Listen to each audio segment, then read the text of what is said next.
नमस्कार, मैं हूं पुण्य प्रसून वाजपेयी। रात के 9 बजे हैं और गणित में आकर टिक गया है जम्मू कश्मीर की सरकार बनने का मसला। लेकिन झारखंड में सब कुछ सियासत साधने के अनुकूल बीजेपी के, और दो तस्वीरों के जरिए जरा समझने की कोशिश करें। एक तरफ जोहार झारखंड तो दूसरी तरफ जीत की खुशी, और इन सब के बीच बीजेपी जिस तरीके से जम्मू कश्मीर के भीतर अब सरकार बनाने की दिशा में माथापच्ची के लिए जुटना पड़ रहा है, और दूसरी तरफ झारखंड में कौन होगा मुख्यमंत्री, इसके चुनने के लिए कल संसदीय बोर्ड बैठेगा। ये दोनों स्थितियां बतलाती हैं कि बीजेपी के लिए पिछले लगातार 7 महीनों में हर चुनावी जीत एक नए पैगाम के साथ आ रही है और लगातार उसका कैनवास बड़ा करती चली जा रही है। तो ये दो तस्वीरें ये बताने के लिए काफ़ी है कि झारखंड में पिछले 14 बरस के दौरान जब से राज्य बना तब से पहली बार बहुमत के साथ सरकार आ रही है। और दूसरी तस्वीर, आज़ादी के बाद पहली बार जिस विचारधारा ने 370 खारिज किया, जिस विचारधारा ने राज्य को विशेष दर्जा देने के विरोध में बात उठाई, जिसके नेता की पहचान इस बात को लेकर हुई कि दरअसल जम्मू कश्मीर अगर भारत का हिस्सा है तो वहाँ परमिट के साथ क्यों जाया जाए, उस तस्वीर में अब एक नई परिस्थिति जागी है जब बीजेपी, जनसंघ से बीजेपी, और बीजेपी के हाथ में सरकार किसकी बनेगी, वह खुद बनाएगी या किसी को समर्थन देगी। ऐसी स्थिति में आकर जम्मू कश्मीर की चुनावी बिसात आकर खड़ी हो गई है।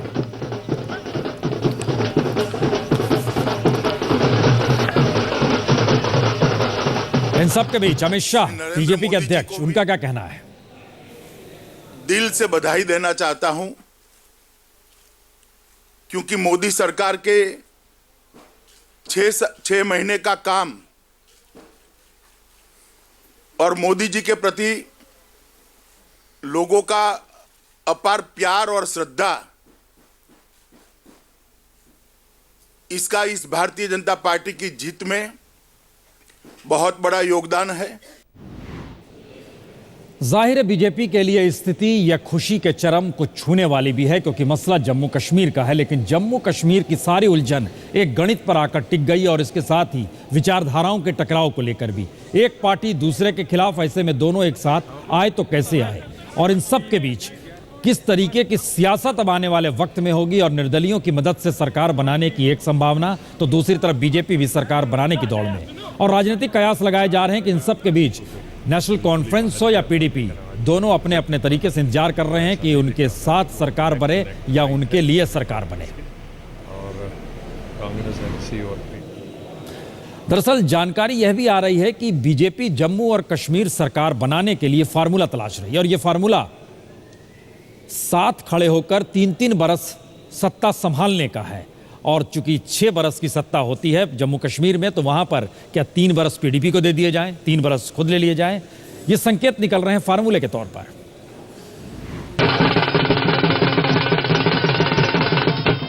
बहुमत न पाने की कसक भले न दिखे, लेकिन जीत का जश्न इधर भी मन रहा है और उधर भी। जम्मू कश्मीर में पीडीपी बहुमत के आंकड़े को छू तो नहीं पाई, लेकिन नंबर 1 पार्टी होने के चलते राज्यपाल से सरकार बनाने का न्योता पाने का पहला हक जरूर पा गई।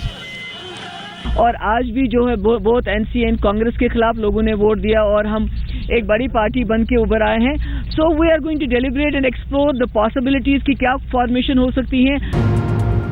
पीडीपी को 28 सीटें मिल रही हैं, यानी वो बहुमत के आंकड़े से 16 कम है। ऐसे में पहला विकल्प ये है कि वो कांग्रेस के 12 और 7 निर्दलीय और छोटे दलों का साथ लेकर सरकार बनाए। ऐसे में उसका आंकड़ा 47 तक पहुंच जाएगा।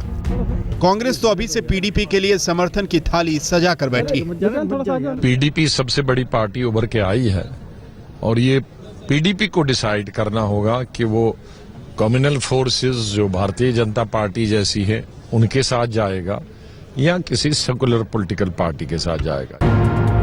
पीडीपी के पास दूसरा विकल्प ये है कि वो नंबर 2 पार्टी यानी बीजेपी के साथ मिलकर सरकार बनाए। ऐसे में उसके पास 28 और 25 मिलाकर 53 सीटें हो जाएंगी। पीडीपी के कुछ नेता इस तरफ इशारा भी कर रहे हैं। ये मेरे ख्याल में एक हिस्टोरिक अपॉर्चुनिटी बन रही है सारे मुल्क के लिए कि दिल्ली में एक स्थिर सरकार है बीजेपी की जो कोई भी फैसला लेने में सक्षम है, और जम्मू कश्मीर में एक ऐसे लीडर आ रहे हैं जिन्होंने 2002 में दिखाया कि वो 16 सीटें लेके उन्होंने वाजपेयी से मिलके एक नया एक हिस्टोरिक चैप्टर खोला। तो वो एंगेजमेंट हो सकता है repeat between mister Modi and Mufti Mohammad Sayeed. अगर वो हो सकता है तो मेरे ख्याल में इससे बढ़कर कोई और। मोदी साहब जो हैं, ये मुल्क में जो मैंडेट मिला बीजेपी को उनकी वजह से मिला, जम्मू में भी जो मैंडेट मिला उनकी वजह से मिला, और मेरी जाती राय है कि वो इंसाफ करना चाहते हैं। ये जो लोग कहते हैं कि वो 370 खत्म कर देंगे, मुसलमानों को माइनॉरिटी बना देंगे, ये खामखा का प्रोपेगेंडा है। वैसे एक कयास ये भी लगाया जा रहा है कि पीडीपी फिलहाल बीजेपी को साथ लेने की बात करके कांग्रेस पर खुला समर्थन देने का दबाव बना रही है, लेकिन बीजेपी के रुख से ये साफ है कि भले वो नंबर 2 हो, लेकिन सरकार बनाने की दौड़ में शामिल है। सारे विकल्प खुले हैं, बीजेपी की सरकार बनाने का विकल्प भी खुला है, किसी को समर्थन देने का भी विकल्प खुला है, और किसी की सरकार में शामिल होने का भी विकल्प खुला है। मेरी बात सुन लीजिए, मेरी बात समाप्त होने दी। तीनों विकल्प खुले हैं।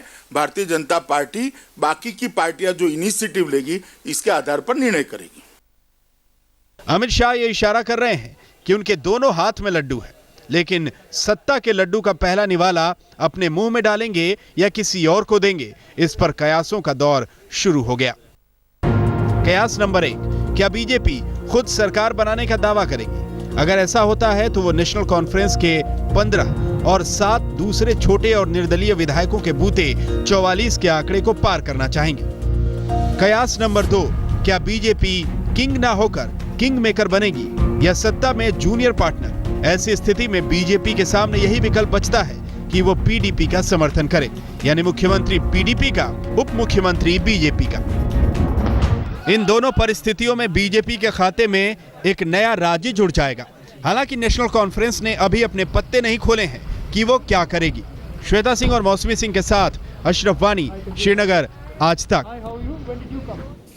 बात कश्मीर की इसी बात को लेकर शुरू हुई थी कि दरअसल घाटी का विकल्प क्या हो सकता है, लेकिन अगर हर राजनीतिक दल अपने अपने सारे विकल्प खोल रहा है तो ये एक नए संकेत है, क्योंकि पर्दे के पीछे फार्मूले खोले जा रहे हैं और फार्मूले खोलते हुए फार्मूलों के जरिए आगे बढ़ने की कोशिश की जा रही है। क्या पीडीपी के साथ बीजेपी आ जाएगी? क्या बीजेपी एनसी के साथ मिलकर सरकार बना लेगी? क्या कांग्रेस इन सब के बीच सिर्फ सांप्रदायिकता की बात कहकर एक ऐसी परिस्थिति ला देगी जहां पर कांग्रेस के साथ पीडीपी आ? ये सारे सवाल हैं, लेकिन ये सौदेबाजी शब्द के साथ जुड़ रहे हैं और कहीं ना कहीं राजनीतिक के धुरंधर कहते हैं राजनीति में अगर कुछ भी अछूत नहीं है तो फिर विकल्प का क्या? विकल्प तो खुले हैं। पीडीपी अध्यक्ष महबूबा मुफ्ती जो इतना मुस्कुरा रही हैं, तो ये मत पूछिएगा कि कौन सा गम छिपा रही हैं। माना कि जम्मू और कश्मीर के लोगों ने उनकी पार्टी को नंबर 1 बना दिया, लेकिन बहुमत से काफी पहले छोड़ दिया। अब सरकार बनाने का फॉर्मूला महबूबा बाद में बताएंगी। It's going to take time to deliberate and explore कि कौन सी ऐसी फॉर्मेशंस हैं जहां हम जम्मू कश्मीर के लोगों की एस्पिरेशंस को अकोमोडेट करते हुए लोगों को जो एक्सपेक्टेशंस हमसे हैं गुड गवर्नेंस की, पॉलिटिकल प्रोसेस को आगे ले जाने की, तो उस फॉर्मेशन में कौन सा फॉर्मेशन बनेगा अभी वो बताना बड़ा मुश्किल है। Will take our time. अगर ये थ्योरी काम कर जाती है कि पीडीपी ने बीजेपी के साथ हाथ मिला लिया तो क्या होगा? सूत्रों के मुताबिक पीडीपी चाहेगी कि मुख्यमंत्री उसका हो और वो पद मुफ्ती मोहम्मद सईद को मिले। बदले में पीडीपी बीजेपी को राज्य में उप मुख्यमंत्री का पद दे सकती है। साथ ही वो चाहेगी कि मोदी मंत्रिमंडल में पीडीपी को भी जगह मिले।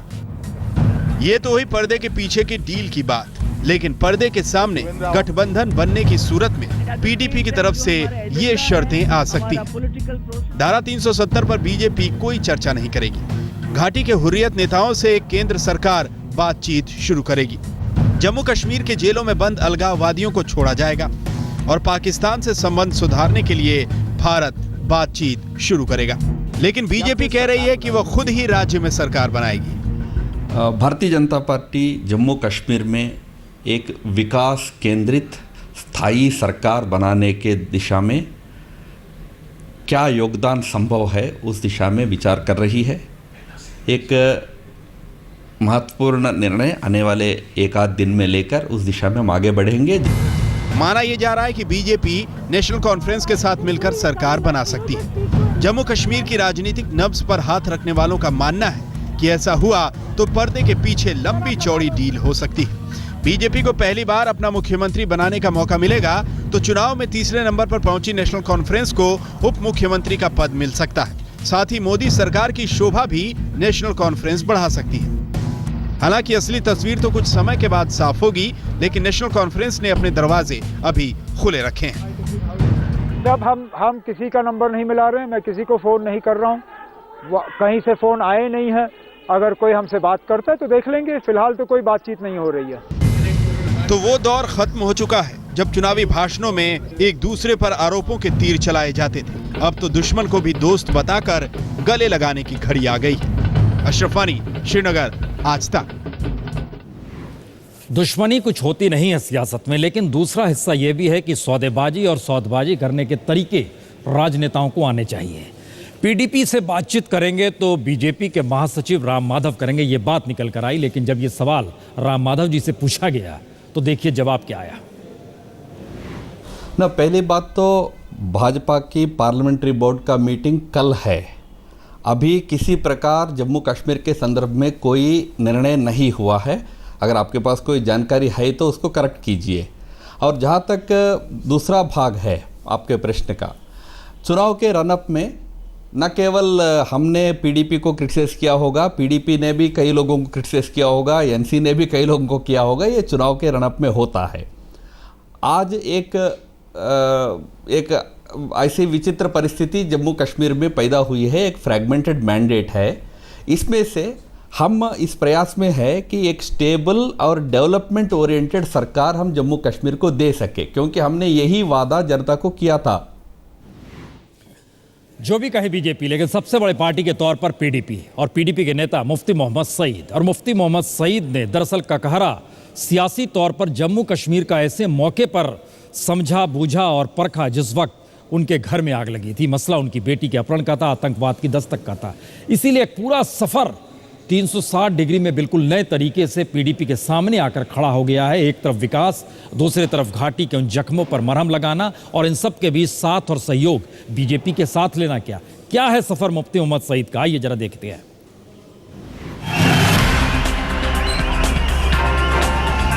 15 साल पुरानी पीडीपी के नेता कार्यकर्ता इस बात से गदगद हैं कि उनके 79 साल के नेता मुफ्ती मोहम्मद सईद के हाथों में एक बार फिर से जम्मू और कश्मीर की बागडोर आ सकती है। तो क्या पीडीपी बीजेपी से हाथ मिलाने को तैयार? देखिए, मेरा इसके बारे में अपनी एक राय है, लेकिन वो टेलीविजन पे मैं बता नहीं सकता हूँ। इसके लिए हमें पार्टी को बैठ के जो इनकी टॉप लीडरशिप है, पहले उनको बात करनी होगी, फिर एमएलए के साथ बात करनी होगी। मैं तो डेमोक्रेसी में यकीन रखता हूँ। राजनीति के घाट घाट का पानी पी चुके मुफ्ती मोहम्मद सईद का सियासी कारवां कई उतार चढ़ाव से गुजरा है।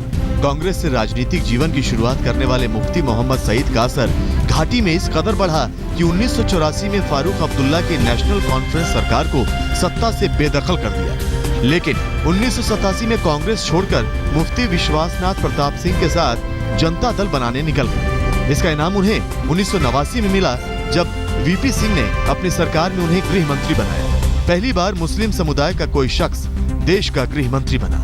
लेकिन वीपी सरकार गिरने के कुछ दिनों बाद ही मुफ्ती दोबारा कांग्रेस में लौट गए। वहां जब न सियासी रसूख रहा, न मजबूत वजूद बना, तो 1999 में अपनी बेटी महबूबा मुफ्ती के साथ मुफ्ती ने पीपुल्स डेमोक्रेटिक पार्टी बनाई। 2002 के विधानसभा चुनाव में पार्टी को 18 सीटें मिली। कांग्रेस से मिलकर सरकार बनाई और 3 साल तक मुख्यमंत्री रहे। एक बार फिर मुख्यमंत्री के पद के बिल्कुल करीब मुफ्ती पहुंच चुके हैं। आज तक ब्यूरो। मुफ्ती साहब बेहद लोकप्रिय हैं, मुफ्ती साहब अनुभवी हैं, मुफ्ती साहब सियासी सत्ता साधना जानते हैं, और मुफ्ती साहब शायद गठबंधन के मद्देनजर समझते हैं कि किससे क्या बात करने। इसलिए माना यही जा रहा है मुफ्ती साहब पत्ते तभी खोलेंगे जब सब कुछ उनके अनुकूल होगा या अनुकूल हो जाएगा। लेकिन माना चुनाव के वक्त यह भी जाता है कि जोहरी कोई होता है तो वोटर ही होता है, और लेकिन वोटर के तौर पर ऐसा जोहरी जिसने उन हीरो को तराशने के बदले कहीं ढकेल दिया। ये स्थिति बताती है खुद मुख्यमंत्री उमर अब्दुल्ला सोनावर से चुनाव हार गए। घाटी में जिस हिना भट्ट का चेहरा चमकता था, बीजेपी अपना नया चेहरा बनाकर पेश कर रही थी, वह भी चुनाव हार गई। यहां तक कि छम सीट से खड़े राज्य के डिप्टी सीएम ताराचंद यह भी चुनाव हार गए। लेकिन इस हार की परिस्थितियों के बीच भी कहीं ना कहीं उमर अब्दुल्ला साहब जीत के दर्शन भी कर रहे हैं और एक सीट पर वो जीते। परिवार की पारंपरिक सीट गांधरबल से चुनाव नहीं लड़ा, सोनावर में हार गए, बीरवा में जीत गए। जनता शायद इसीलिए जोहरी मानी जाती है वोट देने के दौरान कि वो समझती है कि कौन हीरा है और कहां पर हीरा है। शायद इसीलिए यहां पर अगर उमर अब्दुल्ला एक सीट पर हारे तो झारखंड में तो 4 मुख्यमंत्री चुनाव हार गए। फेरिस्त लंबी है, लेकिन मौका इस वक्त नए मुख्यमंत्री का है और उलझन उसी को लेकर है। और बीजेपी के हाथ में बहुमत है, लेकिन चेहरा कौन सा, अभी उसकी माथापच्ची बाकी है।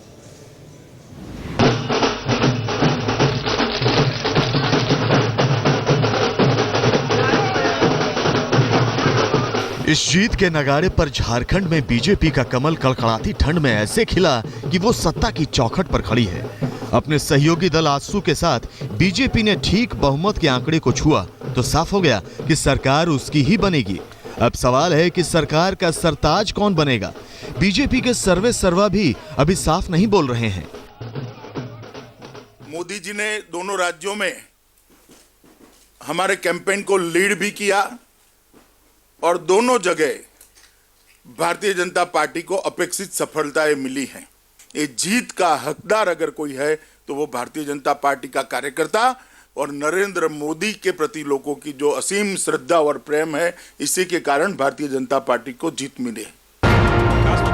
बीजेपी कहती है कि जब विधायक दल की बैठक होगी तो नेता का काम भी तय हो जाएगा, लेकिन नेता के नाम पर अभी से कयासबाजी तेज हो गई है। मुख्यमंत्री पद की दौड़ में सबसे आगे नाम है रघुवर दास का। रघुवर दास ने मजदूर संघ की राजनीति से अपना राजनीतिक करियर शुरू किया।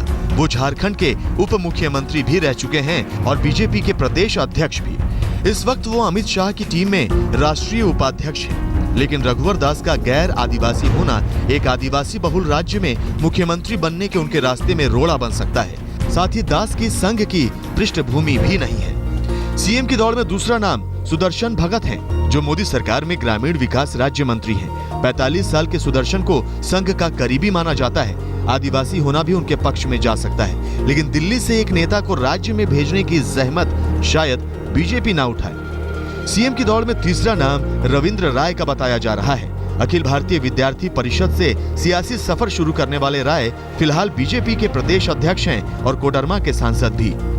राय का भी गैर आदिवासी होना उनके खिलाफ जा सकता है। मुख्यमंत्री की दौड़ में चौथा नाम जयंत सिन्हा का है। जयंत यशवंत सिन्हा के बेटे हैं। वो हजारीबाग से सांसद हैं और मोदी सरकार में वित्त राज्य मंत्री। लेकिन जयंत सिन्हा का राजनीति में बिल्कुल नया होना उनके खिलाफ जा सकता है। बीजेपी के लिए आज बड़ा दिन है।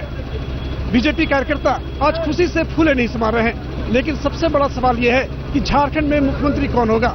वैसे झारखंड में मुख्यमंत्री का ताज कांटों भरा है। खुशियों की बयार बहाना यहाँ चुनौतीपूर्ण है। बुधवार को दोपहर 12 बजे बीजेपी संसदीय नए मुख्यमंत्री का नाम तय होगा और इन सब के बीच जो इतने पुराने मुख्यमंत्री थे सभी हारे बारी बारी। शिबू सोरेन स्थिति में नहीं कि चुनाव लड़े, सत्ता में दोबारा आए, लेकिन जरा सिलसिला देखिए।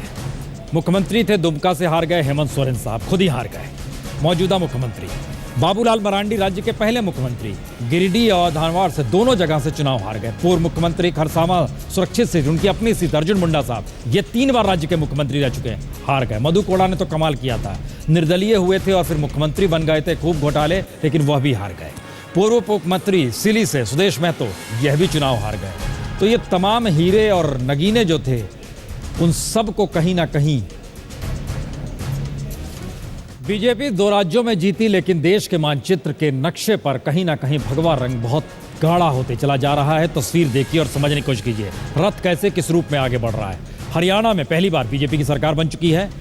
पिछले साल जाते जाते राजस्थान में भी सरकार बनी। मध्य प्रदेश, छत्तीसगढ़ में बीजेपी पहले थी, जीत की हैट्रिक लगा चुकी है। गुजरात में हैट्रिक, अब दिल्ली तक पहुंच गई और इन सब के बीच महाराष्ट्र भी मुट्ठी में आ गया, जबकि गोवा में इनकी सरकार चल रही है। आंध्र प्रदेश में चंद्रबाबू नायडू के साथ सत्ता में भागीदार है, पंजाब में प्रकाश सिंह बादल के साथ।